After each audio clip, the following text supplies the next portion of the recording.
तो हेलो दोस्तों, चलो आज डिस्कस करते हैं लीड कोड का question number 235 which is lowest common ancestor of a binary search tree. तो ये एक कॉमन इंटरव्यू क्वेश्चन दिया है। तो चलो समझते हैं ये कहना क्या चाहता है।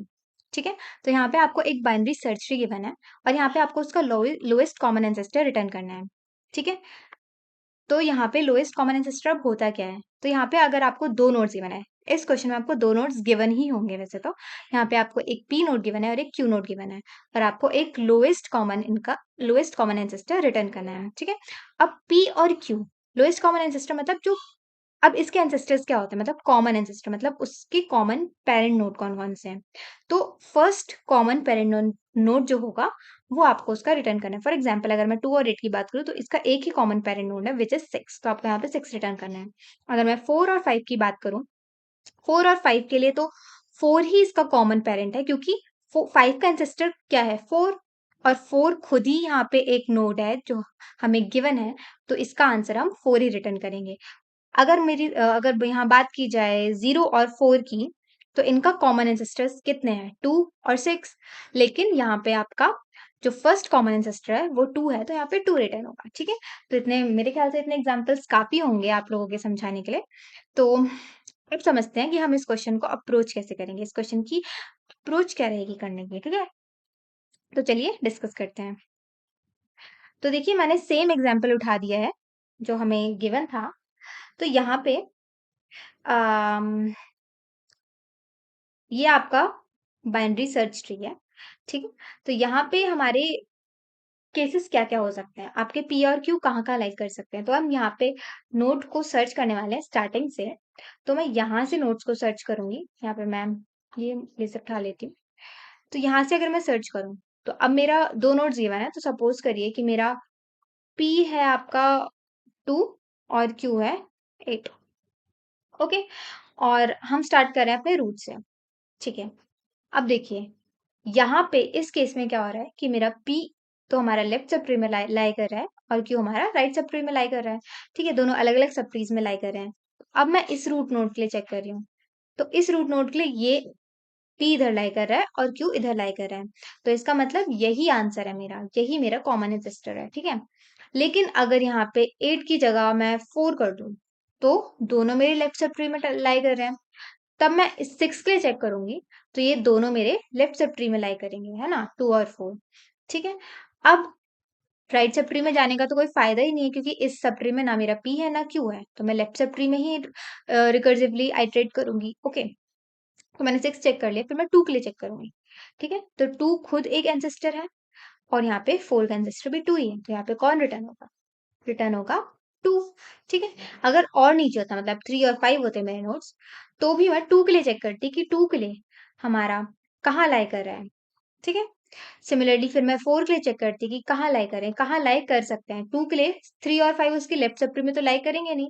अब देखिए बीएसटी में ये प्रॉब्लम फाइंड करने की, पी और क्यू कौन से सब ट्री में है, ये फाइंड करने की प्रॉब्लम बीएसटी में आपकी बहुत आसान हो जाती है। क्यों, क्योंकि बीएसटी में आपको पता है कि रूट से जितने भी छोटे एलिमेंट्स होते हैं वो आपके लेफ्ट सब ट्री में लाई करते हैं और जितने भी बड़े होते हैं वो आपके राइट सब ट्री में लाई करते हैं, है ना। तो यहाँ पे आपका पी और क्यू की पोजीशन फाइंड करना बहुत आसान हो जाता है। ओके, यहाँ तक बात समझ आई। उसके बाद क्या, हमारा देखिए हम कौन कौन सी कंडीशन चेक करने वाले हैं यहाँ पे। हम कंडीशन चेक करेंगे, सबसे पहली कंडीशन है मेरी कि अगर मेरा रूट डॉट वेल बड़ा है पी डॉट वेल से, ओके, और बड़ा है क्यू डॉट वेल से। ठीक है, सॉरी छोटा है। तो यहाँ पे अगर मेरे पी डॉट वेल और क्यू डॉट वेल बड़े हैं रूट डॉट वेल से, ठीक है, अब दोनों ही बड़े हैं, दोनों बड़े हैं तो रूट के राइट में प्रेजेंट होंगे, दोनों बड़े हैं तो, है ना। तो रूट के राइट में पी और क्यू दोनों हैं। ओके, अब मुझे लेफ्ट का कोई काम नहीं है, तो मैं रिकर्सिवली आइटरेट करूंगी, फंक्शन को कॉल करूंगी। इस फंक्शन का नाम मेरा फंक्शन है जिसमें मैं रूट पास कर रही हूँ अपना। फिर मैं यहाँ पे कॉल करूंगी अपना रूट डॉट राइट को, क्योंकि मुझे लेफ्ट से अब कोई मतलब नहीं है, मुझे राइट में ही आइटरेट करना है, राइट में ही मुझे अपना रूट आंसर मिलेगा। ओके, ठीक है। अब दूसरा केस बनता है मेरा कि मेरा क्यू डॉट वेल छोटा है रूट से, रूट डॉट वेल से, और सॉरी यहाँ पे थोड़ी सी गड़बड़ हो गई है, वो साफ क्यों नहीं हो रहा है। ओके, और रूट डॉट वेल बड़ा है p.l से। ओके, ये वाला केस आ जाता है जब आपका, तो अब दोनों ही छोटे हैं रूट से हमारे, तो वो ऑफ कोर्स उसके लेफ्ट सब ट्री में लाई करेंगे। तो मैं फंक्शन में कॉल करूंगी root dot left subtree को, क्योंकि अब मुझे राइट में कोई काम नहीं है। ठीक है, अब तीसरा और लास्ट केस क्या बनता है कि मेरे दोनों अलग अलग सब ट्री में लाई करें, मतलब कि क्यू डॉट वेल छोटा हो रहा रूट डॉट लेफ्ट से, रूट डॉट वेल से, और जो हमारा पी है वो बड़ा हो। ठीक है, या फिर इसका उल्टा हो जाए, मतलब क्यू डॉट वेल बड़ा हो जाए रूट डॉट वेल से और ये छोटा हो जाए। ठीक है, ये दोनों केसेस अगर आपके पास आ जाते हैं तो इसका मतलब वही रूट आपका आंसर है, तो आप इस केस में रिटर्न कर देंगे अपना रूट। ठीक है, और अगर आपका किसी केस में रूट इक्वल हो जाए पी के, या आपका रूट इक्वल हो जाए क्यू के, तो इसका मतलब वही रूट आपका आंसर है, तो आप रिटर्न कर देंगे रूट, जैसे आपने इस वाले केस में देखा 2 और 4 के केस में। ठीक है, अगर 2 के लिए जब हम चेक करेंगे तो 2 खुद का एंसेस्टर खुद है और यहाँ पे 4 का एंसेस्टर 2 है, तो यहाँ पे हम क्या रिटर्न करेंगे? 2 ही रिटर्न करेंगे ना, क्योंकि वही पी में से, पी और क्यू में से एक है, क्योंकि हम ये रूट है ना इस टाइम इसका, तो हम 2 ही रिटर्न करेंगे। चलिए अब इसका कोड देख लेते हैं करके। तो यहाँ पे देखिए, सबसे पहले हम अपना बेस केस लगाएंगे, जो है कि अगर हमारा रूट नल हो जाता है, या फिर हमारे रूट डॉट वेल की वैल्यू हो जाती है, मतलब रूट की वैल्यू हो जाती है पी की वैल्यू के इक्वल। सॉरी, मैंने यहाँ पे एंड लगा दिया। इन तीनों में से अगर कोई भी केस होता है, ठीक है, और लास्ट केस है आपका कि आपकी रूट की वैल्यू इक्वल हो जाती है क्यू की वैल्यू के, तो आपको क्या करना है? आपको रिटर्न कर देना है अपना रूट।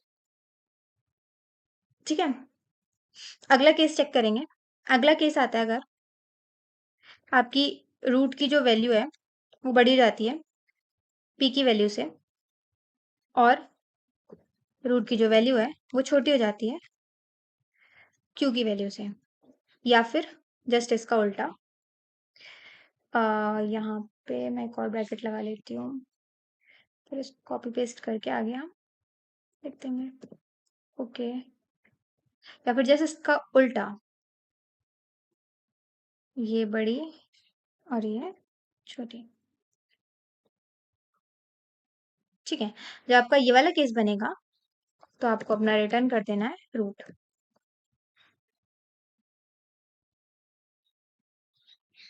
क्योंकि इस केस में आपके दोनों अलग अलग सब ट्रीज में लाई करेंगे। एल से अगला केस चेक करेंगे।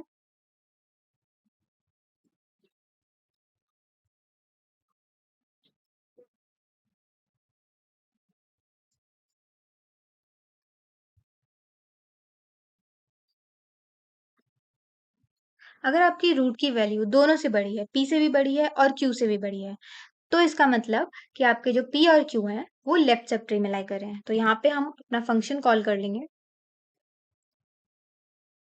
और जो भी वो फंक्शन वैल्यू देगा वो हम रिटर्न करेंगे। ठीक है, तो यहाँ पे हमने कॉल कर लिया अपना फंक्शन, किसके लिए? रूट डॉट लेफ्ट के लिए, और यहाँ पे पी और Q as it is pass कर देंगे। ओके, अब इसको कॉपी पेस्ट कर लेते हैं, मैं आपको पूरा कोड दिखा देती हूँ यहाँ पे। ये इसको कॉपी पेस्ट करते हैं, सो सॉरी। ठीक है, अब अगर रूट की वैल्यू छोटी हो जाती है पी और क्यू से आपकी, तो आपको यहाँ पे कॉल करना है अपना राइट फंक्शन। गुड।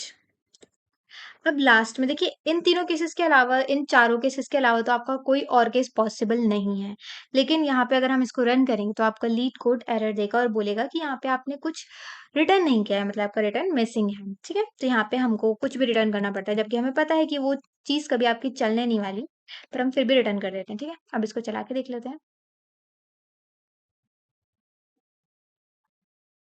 ओके, ये रन हो गया, सबमिट करके देख लेते हैं।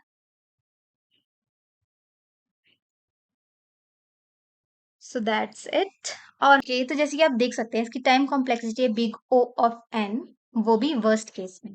टाइम कॉम्प्लेक्सिटी आपकी वर्स्ट केस में बिग ऑफ एन हो जाएगी, और वो वर्स्ट केस तब होगा जब आपका आपका बाइनरी सर्च ट्री आपका स्क्यूड होगा, या तो लेफ्ट स्क्यूड या राइट स्क्यूड। तो आपकी टाइम कॉम्प्लेक्सिटी हो जाएगी बिग ऑफ एन, क्योंकि आपको हर एक नोड को ट्रैवर्स करना पड़ेगा यहाँ पे, ठीक है, क्योंकि उसका लेफ्ट और राइट अलग अलग एग्जिस्ट करेगा ही नहीं। ठीक है, अगर हम बेस्ट केस की एवरेज केस की बात करें तो उसकी टाइम कॉम्प्लेक्सिटी हो जाएगी लॉग एन, क्योंकि हम या तो लेफ्ट सब ट्री एक टाइम पे ट्रैवर्स करेंगे या फिर राइट सब ट्री। ठीक है, तो अगर वीडियो अच्छी लगी हो तो लाइक और सब्सक्राइब करना मत भूलना।